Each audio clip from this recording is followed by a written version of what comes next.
How horrid can you be in order to your own mother?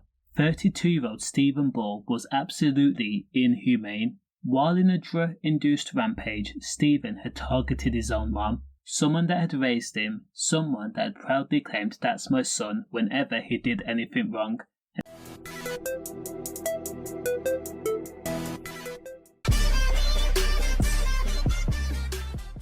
And Stephen had stomped on his own mom, 55-year-old Suzanne Galvin, at their home in Bury, Greater Manchester, again and again and again. The attack was so horrid that police says they were able to match trainer tread marks that was marked on Suzanne's face to the trainers that Stephen wore. These were asic trainers.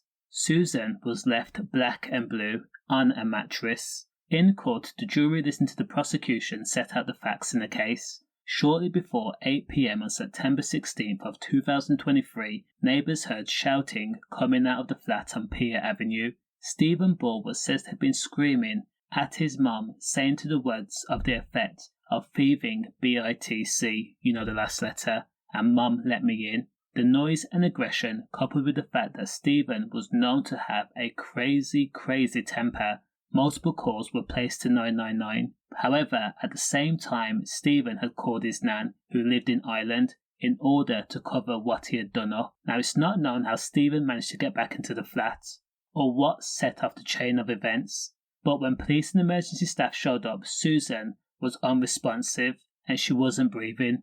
Now, Stephen told his nan on the phone that he had come back to the flat to find the mum injured. Stephen also told her that he did not know if his mum had been attacked, but says that she couldn't breathe. It was alleged that Stephen had called his nan to create a fake story, explaining to his nan that the mum did not want to go to hospital. The nan asked Stephen to put the mum on the phone, and Stephen says that she couldn't speak. Now, the nan actually listened to her own daughter breathing erratically. She told Stephen to take her to the hospital or call an ambulance. Stephen rebuffed, saying that he couldn't call the ambulance because he had no credit. At that moment, the nan called the ambulance herself. Again, when police arrived on the scene, Suzanne was found unresponsive and laying on a mattress black and blue.